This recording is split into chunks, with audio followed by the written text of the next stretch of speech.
CBSY and our recap Fridays for May 29, 2026. Welcome back to our channel, fellow Y&R addicts. Today is a beautiful day to dive deep into the absolute madness of Genoa City. Grab your coffee, settle in, and let's unpack the latest explosive drama together. I cannot believe they just did that. I am literally typing this up at 2 a.m. in the pitch dark because I am so wired from watching the latest episode, and I just need to get this out of my system before my head explodes. Seriously, am I the only one who is just completely, utterly exhausted by Victor Newman? I mean, I love the mustache. I really do.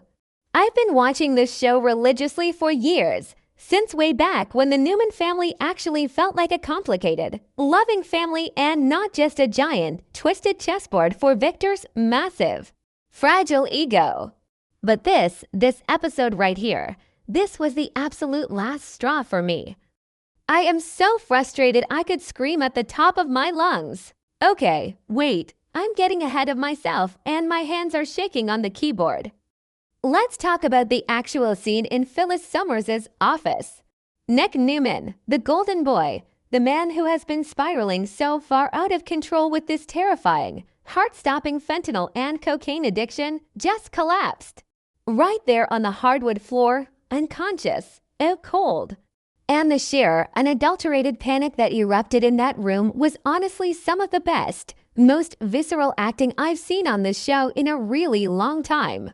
You had Sharon Sweet, traumatized Sharon, who has been through absolute hell and back with Nick over the decades, dropping to her knees, her eyes wide with pure, unvarnished terror as she desperately tried to shake him awake. She was screaming his name, her voice cracking in that way that just shatters your heart into a million pieces.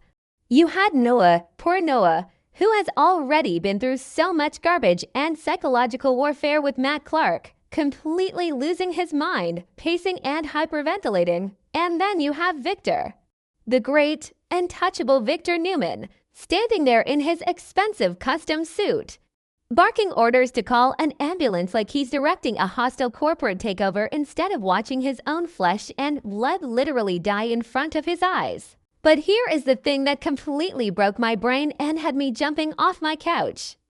The hero of this entire nightmare scenario wasn't Victor. It wasn't Sharon. It wasn't even Noah. It was Matt freaking Clark. Yes, that Matt Clark, the ultimate villain. The guy who has been terrorizing this family, faking amnesia, locking people in abandoned gas station storage rooms in Las Vegas, and basically acting like a total, irredeemable psychopath for months. I know some people are loving this whole Matt redemption tease, but personally, I have hated him. I wanted him gone until this exact moment. Because when Nick hit that floor and everyone else was running around like chickens with their heads cut off, Matt was the only one who actually recognized what was happening. He took one look at Nick's pale face, saw the classic overdose symptoms, the shallow breathing, the blue lips, and immediately knew that waiting for an ambulance was gonna be a guaranteed death sentence. And what does he do? He doesn't hesitate. He doesn't gloat. He jumps into action. He drops down to the floor, pushes past the panic, and starts doing CPR. He is literally, physically breathing life back into the man he is supposed to despise. And of course, because this is the young and the restless, and we kinda can't have nice things, nobody can just let a good deed happen without making it a massive physical altercation. Noah, who is running purely on adrenaline and deep-seated trauma at this point, sees Matt touching his dad and just snaps. He blames Matt for everything, which, fair, Matt has done some horrific things. He literally set traps for them in Vegas, but Noah literally attacks him while Matt is in the middle of chest compressions. And Sharon is screaming, trying to pull Matt away, completely blinded by her own protective instincts and fear. But Matt doesn't fight back. He doesn't throw a punch. He doesn't even defend himself. He just takes the hits and stays completely 100% laser focused on keeping Nick's heart beating. It was so intense. I was literally gripping the edge of my couch cushion so hard my knuckles were white. I mean, let's just pause and think about the absolute, mind-blowing irony of this situation. For weeks, Victor has been treating Matt like he is the ultimate threat, the monster hiding under the Newman family's bed, the boogeyman that needs to be eradicated at all costs. And yet, in the most critical, terrifying, life-or-death moment this family has faced in years, the monster is the only one with the presence of mind to save the golden boy. It forced every single person in that office to look at Matt and realize, oh my God, he's not just a cartoon villain, he's a human being. And right now, he's the only human being capable of keeping Nick alive. Okay, back to the point. You want to know what the craziest part of all of this is? The reactions of the bystanders in the room. Phyllis Summers, who literally just had Matt tied up in a dark, damp basement trying to extort him for a confession, is standing there with her jaw practically on the floor. She is completely stunned into silence, which never happens with Phyllis and Sienna. Oh my God, Sienna Bacall, the fanatic, the loyalist, the woman who literally attacked Phyllis from the shadows to save Matt and who has secretly been the one dealing the drugs to Nick this whole time. Sienna is standing in the corner looking absolutely shell-shocked.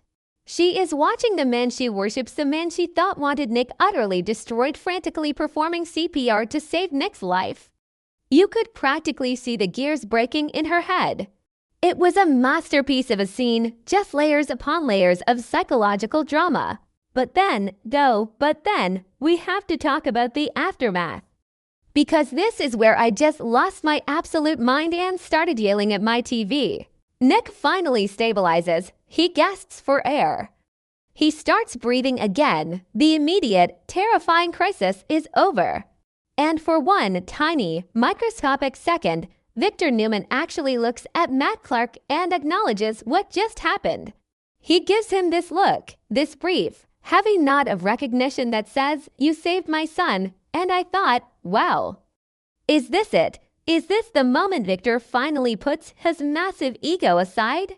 Is this the moment where the near death of his child forces him to realize that his obsession with control and revenge is destroying his family from the inside out? Nope, of course not. Because Victor Newman is physically and psychologically incapable of experiencing gratitude without turning it into a twisted power play. The second, and I mean the exact, literal second Nick is deemed stable, Victor's entire demeanor flips. The vulnerability vanishes like it was never there. The fear is gone. And the ruthless, cold-blooded dictator returns in full force. He pulls out his phone, summons his massive security detail, and orders them to grab Matt and drag him to the Newman ranch. I was screaming at my television. Are you kidding me, Victor? The man just gave your son CPR. Your son's chest is probably still bruised from Matt's hands keeping his heart pumping, and your first instinct is to take him hostage. I'm sorry, but this is why I just can't deal with Victor sometimes. I've been watching this show since 2015, and this is by far the most frustrating, toxic, infuriating thing they've done with his character in a long time. Remember when they tried this kind of storyline with Adam? When Adam would do something genuinely good or heroic, like saving Faith or donating a kidney, and Victor would immediately use it to manipulate him or lock him down under his thumb. Yeah, didn't work then either. It just makes Victor look like a complete sociopath who doesn't understand basic human decency. So it is blindingly obvious what is happening here psychologically. Victor cannot handle the fact that he was helpless. He was standing in Phyllis's office, watching his son die, and all his billions of dollars, all his security guards, all his corporate power at Newman Enterprises meant absolutely nothing. He was powerless, and Matt Clark, the enemy, the guy Victor has been trying to crush, was the one with the power. Matt had the absolute power of life and death over Nick in that moment. And for a man with a God complex as massive as Victor Newman's, that is an unforgivable sin. Victor couldn't let Matt just be the hero, because if Matt is the hero, then Victor owes him. If Matt is the hero, then the narrative changes. The family might actually start to look at Matt differently. Sharon might feel indebted to him for saving the love of her life. Noah might have to swallow his pride and say thank you to the man who traumatized him. And Victor cannot allow anyone else to hold that kind of emotional leverage over his family. So what does he do? He neutralizes the threat. He arrests the savior. He drags Matt to the ranch so he can reassert his dominance and prove to everyone in that room that he is still the one pulling the strings. It is sick. It is genuinely, deeply sick. And honestly, what does this mean for the future? I am dreading what comes next, but I also kinda can't look away because the drama is just too good. Is Victor gonna lock Matt in a cage at the ranch? Is he gonna torture the guy who just saved Nick's life? And what about Patty Williams? We know Patty just called Victor demanding $2 million for Matt's exact location because she felt rejected by him. But Victor already has Matt now. Does he pay Patty to keep her quiet, or does he destroy her too? Knowing Victor, Patty is about to walk into a massive trap. And let's talk about Nick for a second. When Nick finally wakes up in the hospital, assuming the brain damage isn't permanent, which, please writers, do not give Nick permanent brain damage. I am begging you on my knees, how is he gonna react? He's gonna find out that the man who haunted his nightmares, the man who set traps for him in Vegas, the man who supposedly wanted him dead, is the very reason he is still breathing. That is gonna mess with Nick's head so badly, especially while he is fighting severe withdrawals from the fentanyl and cocaine. Is Nick gonna defend Matt? Is he gonna turn against Victor for locking Matt up? Actually, wait, maybe Nick won't even remember it. But Sharon will definitely remember. I know some people are loving this. I see the forums. I see the group chats blowing up. People are saying, yes, Victor is back. The ruthless mustache is in full effect. Never cross Victor Newman. But personally, I am just exhausted by it. I want to see a father who cares more about his son's soul and recovery than his own pride. I want to see Victor break down, shed a real tear, and actually learn a lesson for once in his miserable, billionaire life. But no, we get Security Team 6 dragging the hero off to the dungeon while Victor straightens his custom tie. I don't know, guys. Maybe I'm just too emotionally invested in these fictional characters.